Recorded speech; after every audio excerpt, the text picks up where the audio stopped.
clash between Manchester City and Juventus wasn't just another game, it was a statement. A collision of footballing philosophies. On one side, you had the reigning European champions, Manchester City, marching in like a juggernaut with the arrogance of a team that knows how to win and win big. On the other hand, Juventus, Italy's once invincible force, trying to claw its way back into international relevance, fighting not just to win, but to remind the world who they used to be, and who they still can be. This wasn't a typical group stage clash. This was part of the FIFA Club World Cup, a tournament that doesn't always grab the spotlight like the Champions League or the Premier League, but one that every player dreams of lifting. The prestige, the honor, the chance to be called the best club team in the world. It all adds weight. So when Manchester City locked horns with Juventus, the stakes were sky high. Before kickoff, there was tension in the air. The City fans expected domination. Their form had been nothing short of ruthless. Guardiola had built a machine. Not just 11 men on the pitch, but a system.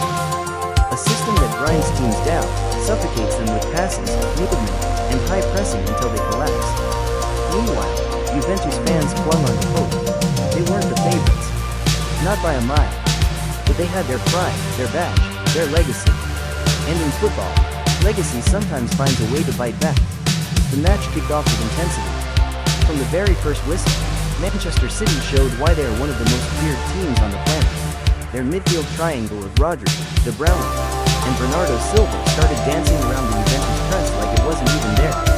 Juventus tried to press high, but it played into City's hands. Within 12 minutes, the first blow was landed. Phil Foden picked up the ball on the left, cut inside like a man possessed, dragged two defenders with him, and slipped a perfectly weighted through ball to Haaland, who was already reading the move before it happened. The Norwegian assassin doesn't miss from that. One touch, bottom corner, 1-0 City. Cold, clinical, and just the beginning. Juventus, to their credit, didn't fold. In fact, they responded with grit. Federico Chiesa was their brightest spark, trying to spark some magic on the flanks. He went one-on-one against Kyle Walker more than once, and while he didn't always beat him, his fearlessness was inspiring. That's what Juventus needed. Not just tactics, but heart. They had flashes. One moment, Dusan Vlahovic almost capitalized on a loose ball after a scramble in the box. But Ederson was alert, and City's defense, marshaled by Ruben Dias, cleaned it up. But as the game wore on, City gripped tightly. Their second goal was like watching a symphony. 22 passes. Patient, probing, until Juventus lost track. Kevin De Bruyne, back from injury and with fire in his boots, found space at the edge of the box and curled a beautiful shot past Szczesny. 2-0. The camera cut to Guardiola on the sideline. Stone-faced, not celebrating. He knew the job wasn't finished. Juventus looked lost for a few minutes after that. The Italian giants are not used to being outclassed like this. Their midfield of Locatelli and Rabiot was being outplayed in every duel. And yet, football has a funny way of pulling you back in. Right before halftime, out of nowhere, a spark. Chiesa darted forward, threw a foul just outside the box. A perfect position. Di Maria, the veteran magician, stepped up, and in his classic style, he curled a free kick around the wall and into the top corner. Juventus had life. 2-1. A glimmer. The underdogs were still barking. The second half began with energy.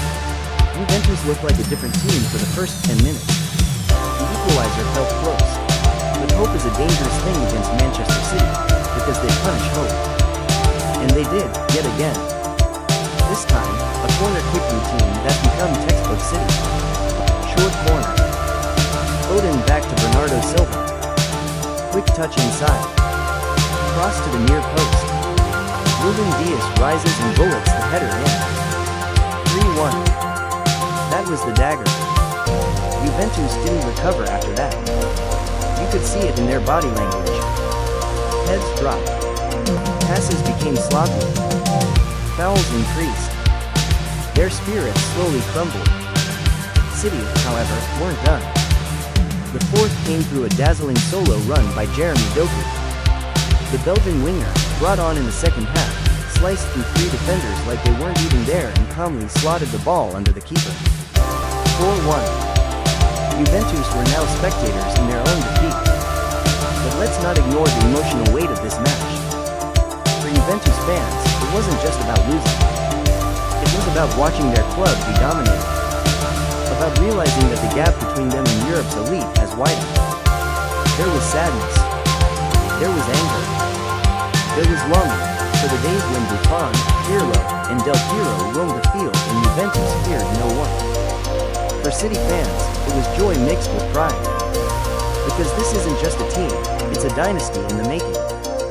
Guardiola has built something that looks unstoppable. And watching Haaland, De Bruyne, Foden, and Rodri play is like watching modern art in motion. Every touch, every pass, every run, it's calculated, yet full of passion. That's the paradox of Guardiola football. Precision and poetry combined. As the final whistle blew, the scoreboard read 5-2, but what it didn't show was the message sent to the rest of the footballing world. Manchester City are not just participants in this Club World Cup, they are the favorites. The way they tore apart Juventus, a team with rich European history, wasn't just about goals. It was about dominance, control, and ruthless execution. The stats speak volumes. 68% possession for City, 19 total shots, 9 on target, over 700 passes with 92% accuracy. Juventus? Barely over 400. The numbers told the same story the eyes did. Total domination.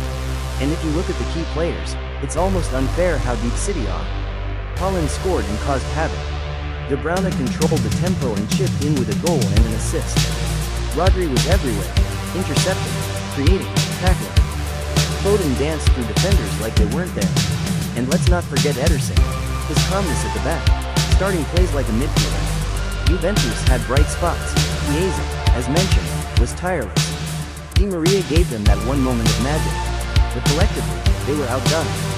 Outthought. Outplayed. They need rebuilding. They need identity. Allegri looked on, puzzled, maybe knowing that this team is not built to survive a storm like Manchester City. And now, the road continues. City march on to the next round of the Club World Cup. Juventus return to Turin with questions, big ones. What's next? Where do they go from here? The fans will ask, the board will think, and the players will reflect. Because matches like these expose more than just the scoreline. They expose ambition, structure, future. If Manchester City keep playing like this, we might be looking at a clean sweep this season. Premier League, Champions League, Club World Cup, it's all in their sights. And with Pep at the helm, anything feels possible. This match was a reminder of two things. 1. That Manchester City are operating on a level few can dream of. And 2. That even giants like Juventus can be humbled when faced with brilliance. It's what makes football so heartbreakingly beautiful. The game gives, the game takes, and it never forgets. So whether you're a fan of tactical brilliance, emotional storylines, or just love the beautiful game, this clash had it all. Power, precision, pride, and pain. One team soared. The other fell. But both reminded us why we watch, why we care, and why football is the greatest story ever told, 90 minutes at a time.